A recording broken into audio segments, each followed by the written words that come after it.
Good morning, Memphis. Good morning, America. More than 2,000 people watched the entire conference online yesterday, live streaming from Memphis. Good morning to the thousands of people around the world who have been coming onto our website. We've actually had so much traffic from people coming on to watch the speeches here. We're afraid to tell you about it because you might not come to the next conference.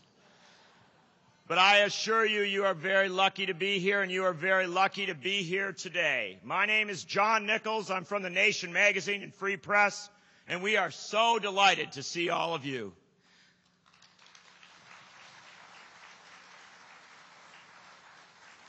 I have the honor this morning of introducing someone who Bernie Sanders, Bob McChesney, and myself would all agree knows more about media policy than the three of us combined. He is the director of our Washington office. He is also an incredible resource for our movement. So the one person who can walk into just about any congressional office and say, "Hey, Congressman, this is how the media really works." Please welcome our friend, our colleague, Ben Scott.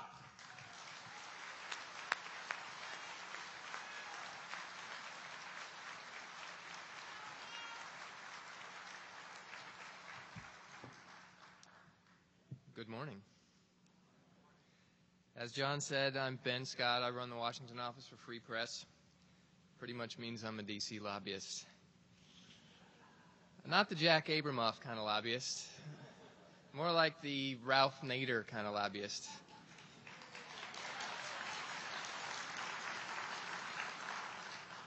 But let me proceed straight to the business at hand. Introductions like the one I'm about to give are too often dry renditions of honors received and milestones reached. And I'll do some of that today. But our speaker this morning, United States Senator Bernie Sanders, deserves much more and much better. I've known him for about 4 years, and he gave me my start in Washington. I had the privilege of working on his staff in the House of Representatives.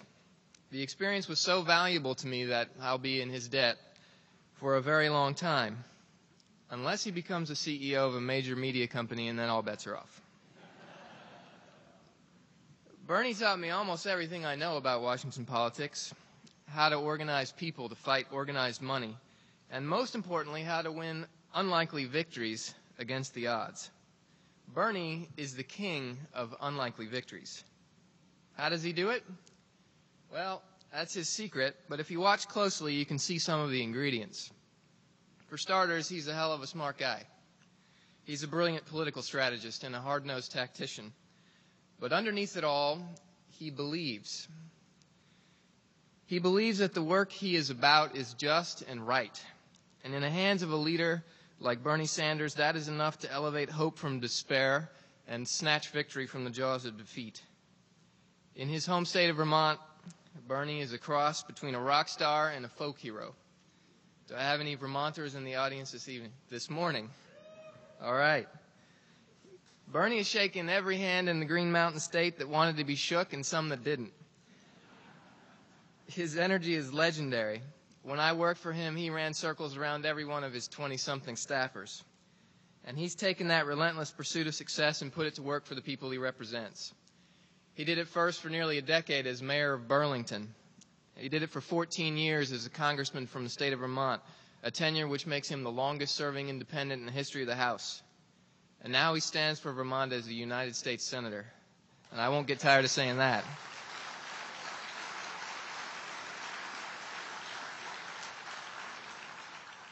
Bernie was the first national politician to recognize that media was a political issue. He understood long before most of his college that if you want to change the world, you have to change the media with it. With a more democratic media comes a more open-minded and progressive society on every social issue, from health care to education to the environment to war and peace. Thanks in no small part to his leadership, media has become a political issue that no politician can ignore. Ladies and gentlemen, please help me welcome an extraordinary friend of the media reform movement, U.S. Senator Bernie Sanders.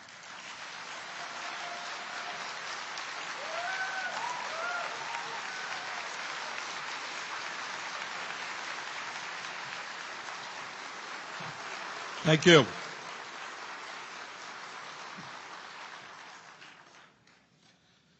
One always gets intimidated to get up before an audience after an introduction like that. Anything I say is going to be disappointed. Let me begin by thanking my very good friend and colleague, Bob McChesney, Ben Scotch, Michael Copps, Jonathan Adelstein, John Nichols, and all of you, because together, as Ben just mentioned, we have already taken a giant step forward in transforming our country. Because what we have done, and the size of this conference indicates our success, we have begun the long road to make media a major political issue in America.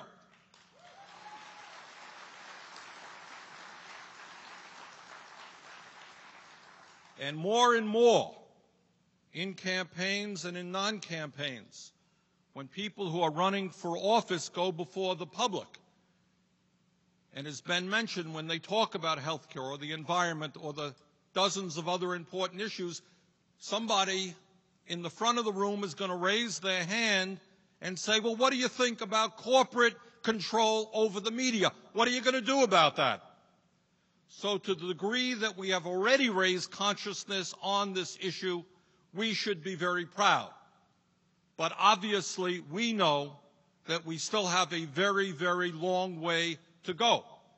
I happen to believe that we are reaching a moment when critical mass is kicking in because of your efforts, because of a growing grassroots movement all over America. What I can tell you is that not only in the House is there a media caucus where this issue is now going to reach a higher level than ever before, I can tell you that it's going to happen in the Senate as well.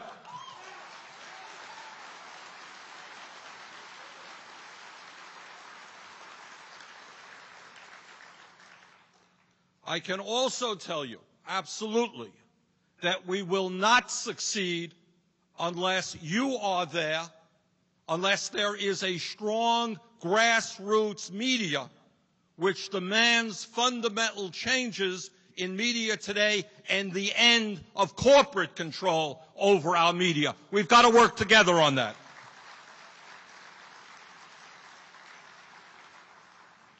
Now, you are going to hear from a lot of folks who know more about the details of the media than I do.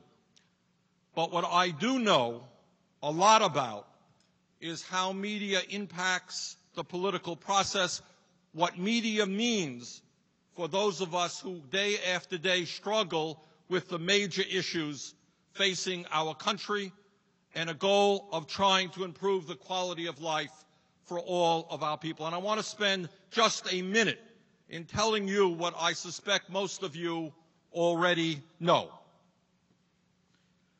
If you are concerned, as Ben said, about health care, if you are concerned about foreign policy and Iraq, if you are concerned about the economy, if you are concerned about global warming, you are kidding yourselves if you are not concerned about corporate control over the media, because every one of these issues is directly controlled and directly relevant to the media. Let me just talk about a few.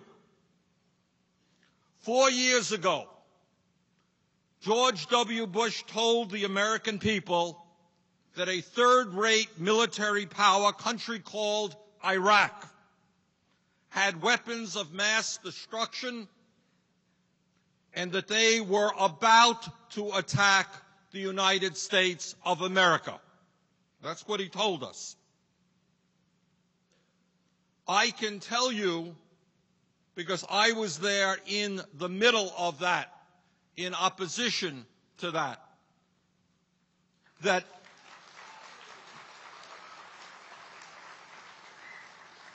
day after day, Those of us who oppose the war, among many other things, would be holding national press conferences that you never saw. I can tell you, as you know, that hundreds of thousands of people in our country were so disgusted with the media simply acting as a megaphone for the president that they turned off American media and they went to the BBC or the Canadian Broadcasting Corporation.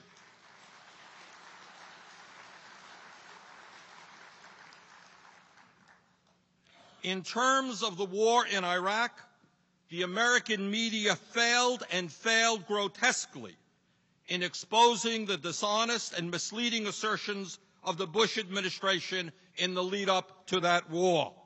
And they are as responsible as is President Bush for the disaster that now befalls us.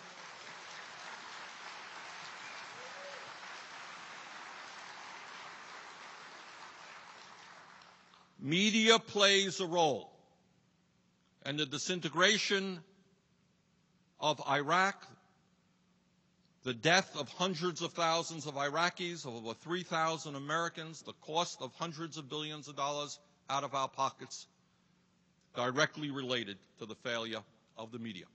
Let me touch on another issue, an issue that I am deeply involved in. If you were to ask me what the most significant untold story of our time is in terms of domestic politics, I would tell you very simply that that story happens to be the collapse of the American middle class.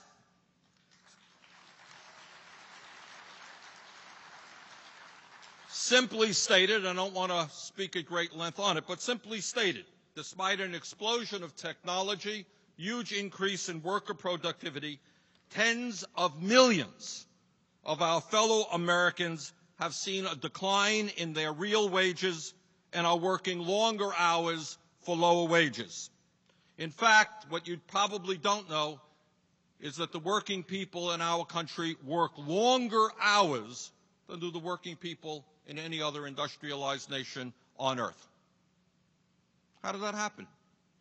How did it happen today that a two-income family has less disposable income than a one-income family did 30 years ago? How does it happen that 30 years ago, one person working 40 hours a week could earn enough money to take care of the family? Now you need two, and they're still not doing it. Now, one might think that this is an interesting story. One might think that globalization and disastrous trade policies which have lowered the standard of living of millions of American workers might be a story that should be covered. What I can tell you is that when NAFTA was first passed over 10 years ago, and I strongly opposed NAFTA, we did some research. We went through the editorial pages of every major newspaper in America. Every single one of them was pro-NAFTA. And today, despite a $600 billion trade deficit, the loss of millions of good-paying blue-collar and white-collar jobs, these corporate titans are still in favor of unfettered free trade, despite the disastrous impact it has had on America's workers. Now, what is all of this about? What happens if the reality of working people's lives are not reflected in the TV, in the newspapers? What happens? This is what happens. People lose their jobs because corporations shut down. Just had an instance in Vermont this week. 175 workers shut down, lost their jobs because of free trade. People working long hours. People working for lower wages. They turn on the television set. They do not see that reality. What they see is the issue is personal responsibility. You can't afford health care. you're losing your pension, then the problem is with you, work a little bit harder. It is not a systemic problem. It is not a problem that can be solved by government.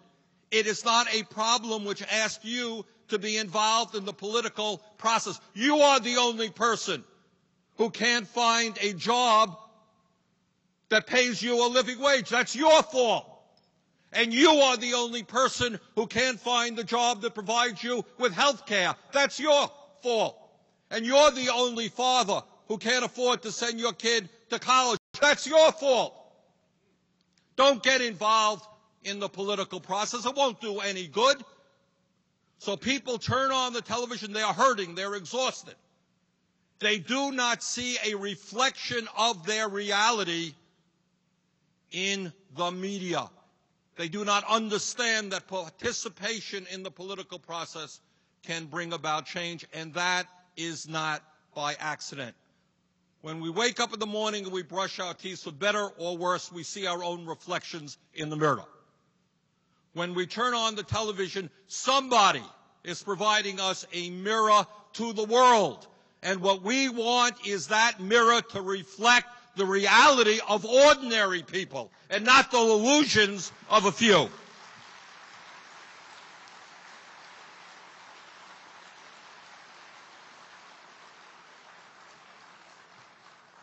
Talk about health care.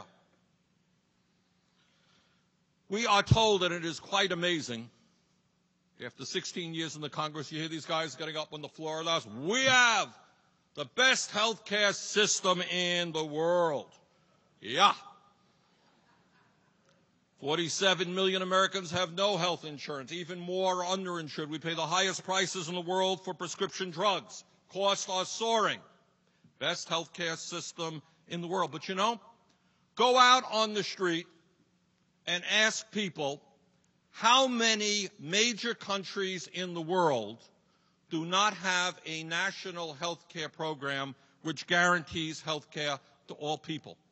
And you know what? Most people do not know, because they have not seen it reflected in the media, that the United States of America is the only nation on earth that does not guarantee health care to all of its people.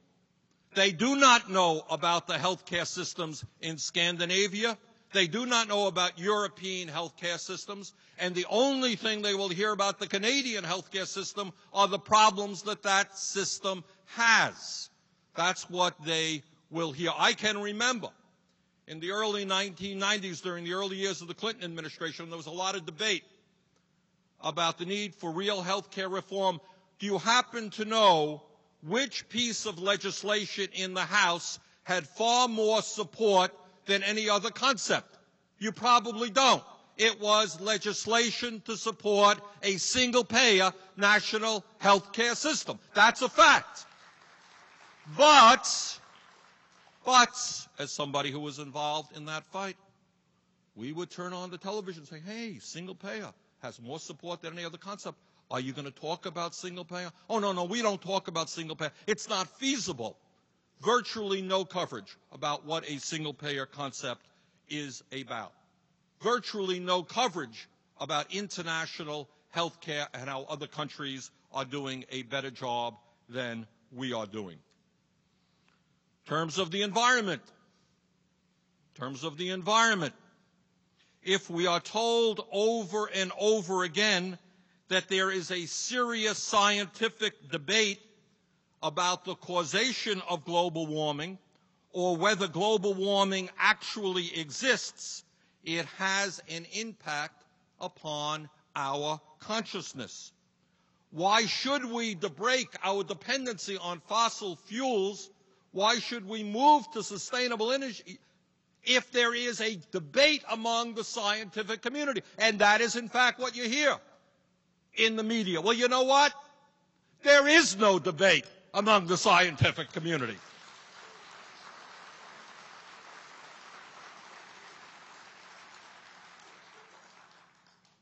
Now, here's an issue that I'm sure you see on the TV almost every night. It probably bores you see it so much. And that is that the United States today has the most unfair distribution of wealth and income of any major country on earth. I was joking. You don't see that on television very often. Now, here is an issue, which is of enormous significance from an economic point of view, as well as a political point of view, as well as a moral point of view. Richest 1% of the population in America owns more wealth than the bottom 90%. Richest 13,000 families earn more income than do the bottom 20 million families. In many ways, in my view, we are moving toward an oligarchic form of society. Do you think that maybe this is an issue that should be thrown out there on the table? Do we think it's a good idea that so few have so much and so many have so little?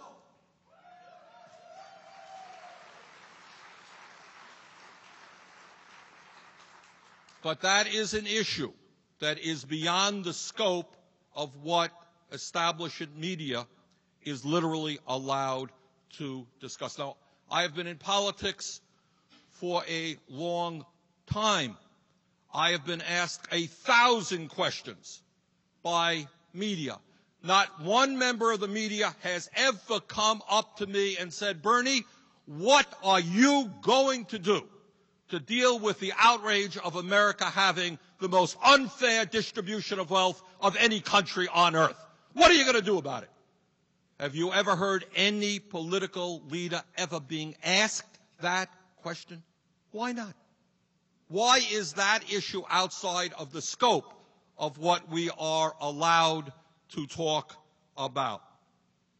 Moral values. All of us are concerned about moral values because beyond politics, deeper than politics, is the issue of morality.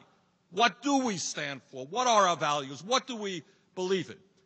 Well, moral values has been interpreted by the media to mean women should not be allowed to have an abortion, 2 men should not be allowed to get married, embryonic stem cell research. That is the discussion of moral values. Well, let me broaden the discussion a little bit.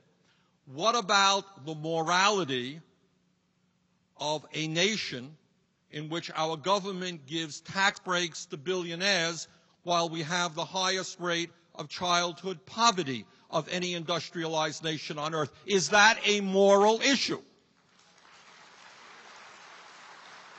I think it's a moral issue.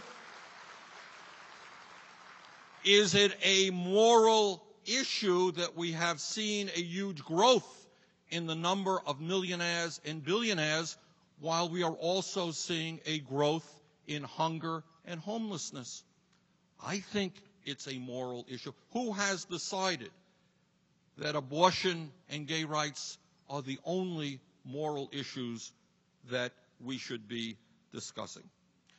And given the fact that on Monday we are going to be celebrating the birthday of certainly one of the great American leaders of the 20th century, let me just say a word on even how corporate media deals with Martin Luther King Jr.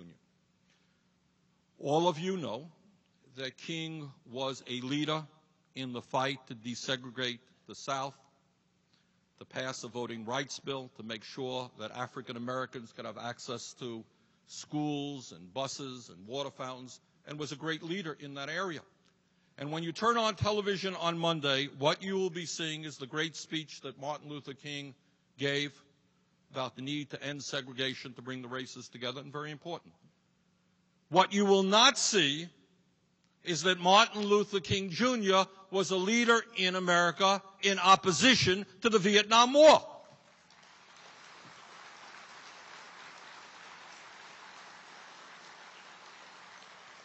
What you will not see is that at the end of his life, what he was attempting to do is bring blacks and whites and Hispanics and Native Americans together in the fight for economic justice. Virtually no discussion.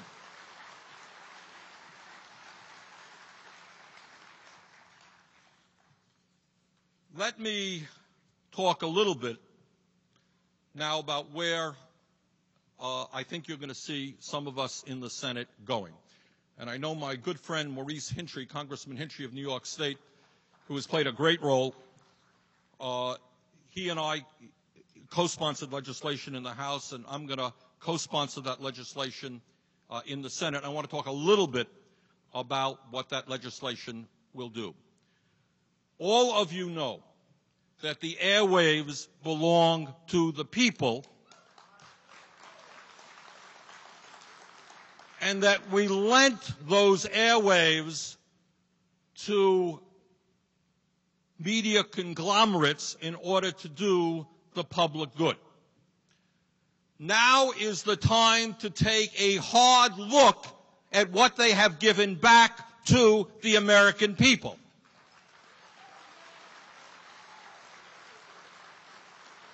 Now is the time to begin asking that if networks provide their listeners with 99% of talk shows being right-wing extremists, whether that really is what public trust is about.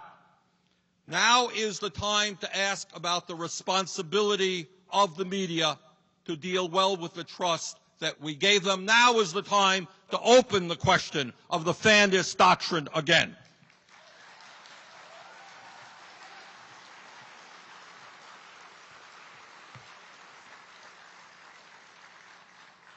All of us know that in recent years, fewer and fewer large media conglomerates have swallowed up smaller companies, and that right now, a small handful of giants are the people who determine what the American people see, hear, and read.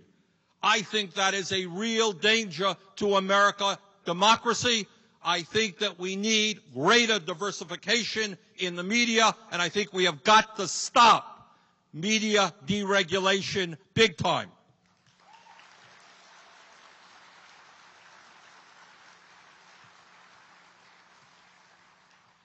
And I think that in terms of corporate media, that when we give licenses to people, when we give licenses to media companies, they must be responsible to the people, and I think it is high time to bring back that legislation which says that the people have a right to determine whether or not these companies are succeeding, that we should be having hearings.